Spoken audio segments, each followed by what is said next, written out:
మనం cooperative society గురించి మాట్లాడుకుంటున్నాం. ఒక వేకెన్సీ ఉండే అప్పుడు సిసిఎస్లో ఒక వేకెన్సీ క్రియేట్ అయ్యి ఆ వేకెన్సీ ఫిలప్ చేయడానికి దరఖాస్తులు కోరారు. అప్పుడు నేను ఇంటర్లో చదువుతూ ఉన్నాను. ఇంటికి భోజనానికి వచ్చాను. రాగానే మా నాన్నగారు అరే ఒక అప్లికేషన్ రాసిరా అన్నారు. మా నాన్నగారు ఏం అప్లికేషన్ అండి అంటే సిసిఎస్లో ఉద్యోగం వచ్చింది, అది మీరు అప్లై చేస్తే ఆ జాబ్ మీకు ఈజీగా దొరుకుతుంది,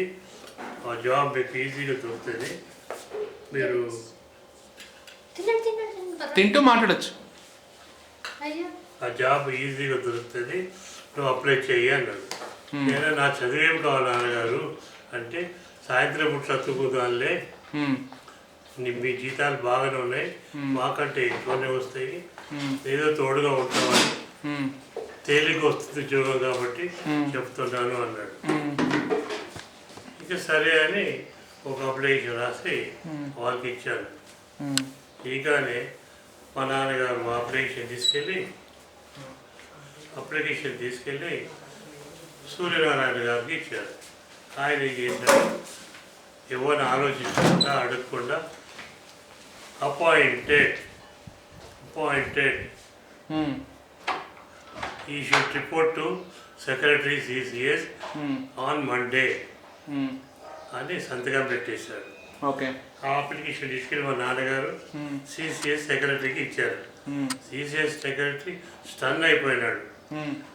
రిటైర్ అయ్యే ఎంప్లాయీస్ 6 నా దగ్గర అప్లికేషన్లు ఉన్నాయి, ఇదేంటి మధ్యన ఏం అపాయింట్మెంట్ చేశాడు నన్ను అడగకుండా చేయకుండా, కానీ నేనేం అడగలేను, ఆయన పిఏ టు ఎఫ్ఎన్సిఓ నేను అడగలేను, సరేనే మంచిది వెంకటస్వామి నాయుడు మీ అబ్బాయికి చెప్పండి మండే వచ్చి జాయిన్ అవ్వమనండి అన్నాడు.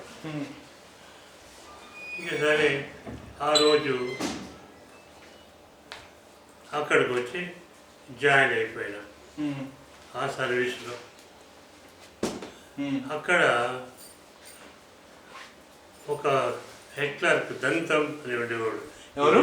దంతం ఈజ్ స్పోర్ట్స్ మ్యాన్. ఆయనకి ఒప్పచెప్పాడు. ఆయన అన్నాడు, నువ్వు ఇంత చదువుకొని ఇక్కడికి ఎందుకు వచ్చినావయ్యా అన్నాడు.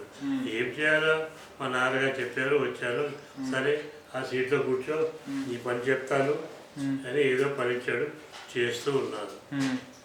అలా సిసిఎస్లో రైల్వేలో జాబ్ వచ్చింది నాకు. నాకేమో అక్కడ ఉద్యోగం చేయాలని ఇష్టం లేదు.